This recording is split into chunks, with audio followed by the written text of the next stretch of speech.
Coucou tout le monde, j'espère que vous allez bien et je vous souhaite la bienvenue sur un New Concept Collab. Alors cette semaine, c'est une semaine un petit peu particulière puisqu'on va parler du sujet tabou. Donc vous l'aurez compris, cette semaine ça va être un petit peu des vlogs où on va parler un peu plus sérieusement que la semaine dernière où il y avait une playlist. Pourquoi c'est un petit peu spécial cette semaine? Tout simplement puisque on démarre en fait la série de vidéos des guests. Chaque mois il y aura un ou une invitée sur notre chaîne qui choisira un des sujets du mois et qui le traitera comme nous.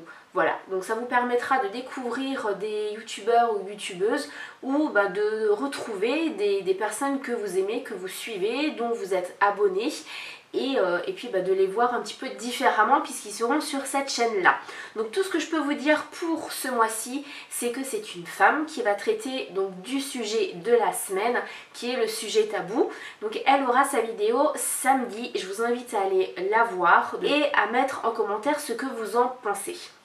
Donc le sujet de cette semaine, c'est un sujet assez sérieux, c'est pour ça que j'ai pris plein de notes parce que je ne voulais rien oublier et je voulais surtout dire les choses comme il fallait, puisque on va traiter du harcèlement, mais du harcèlement dans son ensemble, c'est-à-dire le harcèlement qu'on peut subir à l'école, qu'on peut subir au travail, entre amis, avec des connaissances, avec la famille, dans le couple, etc. Donc ça va être vraiment un sujet global. Alors il y a certaines personnes qui vont le traiter globalement et d'autres personnes qui vont traiter d'un sujet, du harcèlement sur un point bien précis. Donc ce sera peut-être à l'école ou dans le couple ou au travail ou dans la famille, etc. Donc je vous laisserai découvrir ça au fil de la semaine. Petite info aussi supplémentaire, notre guest a décidé de traiter le harcèlement sous le point le harcèlement dans le couple. Donc elle a fait ça très bien et de façon je trouve très intelligente puisqu'elle s'est référée à beaucoup d'études, à beaucoup de constats pour vous donner un maximum d'informations. Donc sa vidéo sera plus une vidéo informative qui vous permettra peut-être de mieux comprendre ce que c'est le harcèlement, comment on le décèle, etc. Donc maintenant on démarre avec ma vidéo, donc moi ce que j'en pense, on y va tout de suite. Alors avant de commencer, je vais vous donner la définition que j'ai écrite du harcèlement, qu'on sache un peu de quoi on parle et ensuite on traitera de chaque point. Je vous donnerai mon expérience, si je l'ai vécu ou pas, ou si j'ai connu quelqu'un de mon entourage qui l'a vécu ou pas, et ensuite des conseils. Donc j'espère que cette vidéo vous plaira. Vous m'en voudrez pas, je pense, si je vais lire. Donc le harcèlement est un enchaînement d'agissements hostiles dont la répétition affaiblit psychologiquement l'individu qui en est la victime. Voilà, je pense que c'est assez clair. Le harcèlement, c'est quelque chose de façon de néfaste qui détruit réellement la personne qui en est victime, quel que soit son âge, quel que soit son sexe, puisqu'il y a aussi des hommes qui sont victimes de harcèlement, quelle que soit sa position sociale, vraiment tout le monde est touché.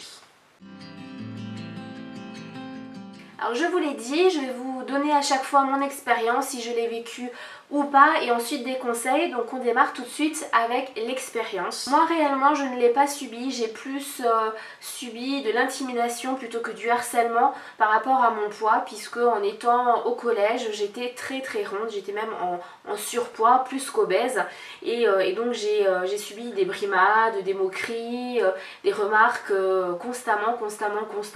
C'est vraiment quelque chose de pas cool du tout et c'est peut-être pour ça qu'au jour d'aujourd'hui je ne supporte pas qu'on s'attaque au physique, puisque le physique, souvent on ne choisit pas le physique qu'on a, on le subit, c'est un petit peu comme la famille. Donc voilà pour mon expérience. Et puis plus récemment mon fils l'a subi également, donc je ne vais pas rentrer dans tous les détails, etc. sinon la vidéo serait trop longue, mais pour résumer un petit peu, donc il mangeait à la cantine.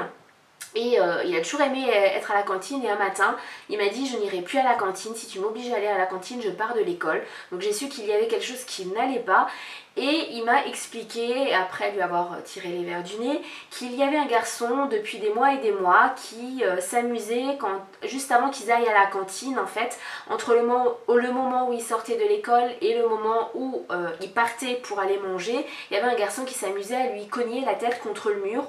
Il n'a jamais saigné, il n'a jamais eu de cicatrice, il n'a jamais eu de bleu, il n'a jamais eu mal à la tête, rien du tout, mais voilà, qui faisait ça ou qui lui donnait des coups de pied. Donc je lui ai demandé pourquoi, pour connaître quand même les raisons.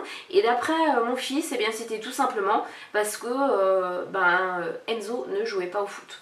Voilà. Donc en gros, on va dire les choses comme elles sont, l'autre enfant était complètement débile, son raisonnement était complètement stupide. Donc ce que j'ai fait, c'est que j'ai fait un mot au maître qui en a parlé dès l'arrivée en classe, puisque Enzo lui a donné le mot de suite et le problème a été réglé dans la matinée, enfin dans la demi-heure qui a suivi, puisque l'enfant s'est fait remonter les bretelles, il y a eu un mot qui a été mis aux parents, la directrice a été également mise au courant et toutes les personnes qui s'occupent des enfants entre midi et il n'y a plus jamais rien eu. Voilà mon expérience. Les conseils que je pourrais donner, alors il va y avoir un conseil pour les enfants qui pourraient être victimes d'harcèlement et pour les parents. Alors en ce qui concerne les enfants, je dirais qu'il faut en parler rapidement, mais vraiment très rapidement autour de vous, n'ayez surtout pas peur, commencez à en parler à vos parents, parlez-en à vos amis, mais en général vos amis le voient, donc si eux déjà ne sont pas alertés, n'en ont pas parlé, parlez-en vraiment à vos parents, n'ayez pas peur, aux professeurs également, à la directrice ou au directeur, il faut en parler très rapidement. Pour les parents, ce que j'ai noté, c'est en fait, je vous conseillerais d'être vraiment à l'écoute et surtout de ne pas minimiser ce que votre enfant peut vous dire. Moi j'en suis la preuve vivante. Effectivement j'ai demandé à mon fils de m'expliquer toute la situation, mais je n'ai pas minimisé parce qu'on a tendance très souvent à dire oui mais tu l'as aussi cherché, oui mais tu l'as embêté, oui mais tu lui as appris ça, c'est peut-être aussi ta faute, vous êtes tous les deux fautifs, etc. Et le fait de minimiser, ça peut conforter l'enfant dans sa sous-estime, en fait son travail de sous-estime de soi et ça peut être dévastateur. Je sais de quoi je parle, je l'ai vécu quand j'étais petite. C'est horrible quand on veut se confier, quand on est, il faut dire ce qui est, en détresse et qu'on veut se confier aux parents et que les parents en gros nous rejettent à la figure une image négative, puisque pour eux c'est nous qui en faisons des tonnes, c'est nous qui exagérons, etc. Donc voilà, donc si vous êtes parent, vraiment écoutez votre enfant, posez-lui souvent des questions. Moi je sais que le mien nous a donné aucun signe d'alerte, puisqu'on parlait tous les jours de la cantine, il ne nous a jamais rien dit, et ça a été juste ce jour-là où il a lâché le morceau. Donc vraiment réagissez très très rapidement. Pour ce qui est du harcèlement au travail, alors il peut avoir le harcèlement moral, il peut avoir le harcèlement sexuel, il peut... voilà, il y a différentes formes. Moi je l'ai vécu oui et non. On va dire que... voilà, j'ai survolé le sujet puisque j'étais très jeune, j'étais pas encore maman, je n'avais pas encore le permis, donc c'était un de mes premiers jobs. J'ai bossé dans un McDo, je ne citerai pas le McDo mais c'était en Alsace et c'était à Haguenau, donc voilà, dans le secteur de Haguenau il n'y en a pas beaucoup, il n'y en a que 2. Et on m'a très très vite fait comprendre, puisque j'ai travaillé là-bas que 2 mois, au bout de même pas 3 semaines, on m'a très vite fait comprendre que si je voulais évoluer, il fallait que j'accepte la promotion canapé et que ce n'était que comme ça que ça fonctionnerait. Et donc de là, il y a eu dans la même journée, ça n'a même pas été plusieurs jours d'affilée, ça a été dans la même journée, il y a eu des essais d'intimidation physique avec des mains baladeuses et des choses comme ça. Donc voilà, mon expérience. Alors pour les conseils, c'est très simple. Ok, vous êtes au travail, ok, de nos jours c'est très compliqué à avoir du travail, je le comprends. Être embauché, ça peut être compliqué quand ça fait des années que vous étiez au chômage ou que vous n'aviez pas une situation stable et que vous trouvez un emploi stable et que malheureusement vous êtes victime de harcèlement. Vous posez la question, est-ce que je dois dire quelque chose ou pas? Ma réponse est simple, mon conseil est simple, ne pas l'accepter. Vous n'avez pas à l'accepter, vous devez le stopper de suite et dire stop de suite. C'est ce que moi j'ai fait le jour même. J'ai pas été méchante dans mes propos, j'ai juste été très franche. J'ai dit à cette personne-là que s'il y avait encore une seule allusion, qu'il y avait encore un seul geste déplacé, et bien c'était simple, j'irais à la gendarmerie tout simplement. Et voilà. Bon, dans la foulée, j'en ai parlé à mon conjoint alors je vous donnerai comme conseil d'en parler également à votre entourage, à vos supérieurs, etc. Moi au supérieur je ne pouvais pas puisque c'était mon supérieur qui exerçait ce harcèlement, mais parlez-en à votre entourage, mais allez-y peut-être doucement, parce que moi j'en ai parlé à mon conjoint, je lui ai expliqué la situation très franchement, très simplement, et le résultat c'est que le lendemain, eh bien j'ai pu prendre mes affaires et j'ai pu partir, puisque mon conjoint s'est retrouvé nez à nez avec mon supérieur. Donc je ne rentrerai pas plus dans les détails, mais je suis partie de cette situation très rapidement. Donc effectivement, ne pas accepter, mettre des barrières, dire stop de suite et en parler à vos supérieurs si ce n'est pas le seul supérieur que vous avez.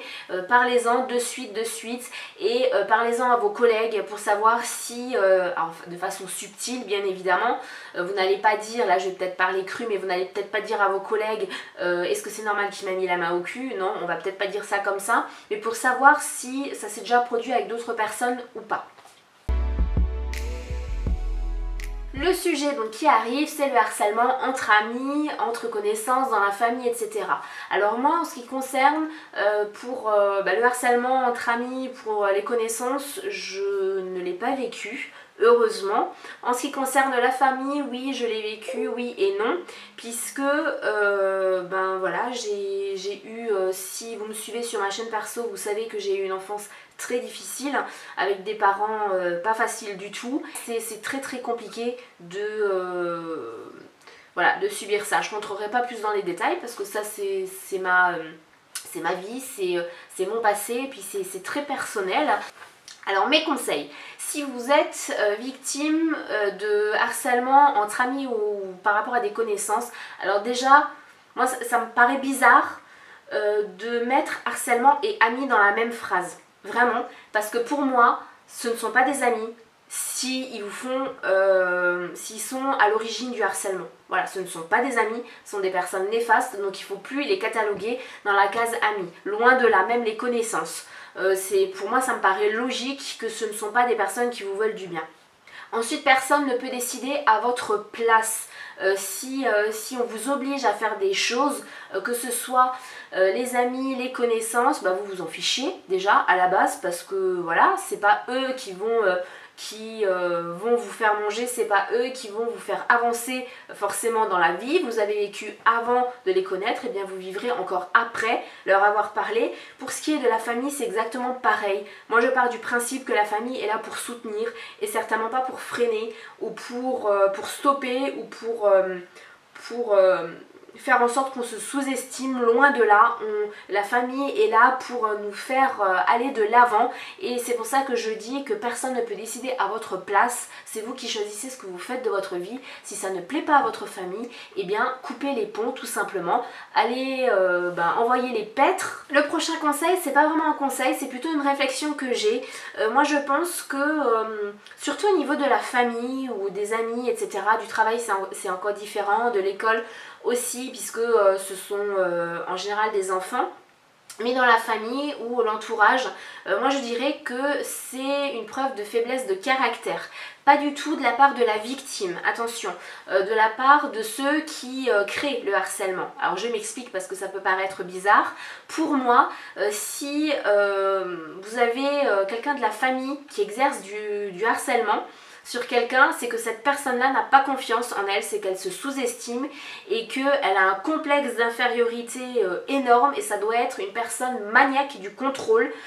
Voilà, donc ça, associé au fait que c'est quelqu'un de votre famille, ça peut être plus que dévastateur, puisqu'on se dit toujours que la famille c'est un cocon où on est protégé. Assembler les deux, famille et maniaque du contrôle, ça peut être vraiment très très dangereux. Donc ces personnes là, il faut absolument qu'elles se remettent en question. Elles ne le feront certainement jamais, mais si elles ne le font pas, de toute façon leur mettre en pleine figure ce que vous pensez d'elles, même si ça ne fait pas tilt, et bien ce sera quelque part dans leur esprit. On arrive à la dernière partie, le harcèlement dans le couple.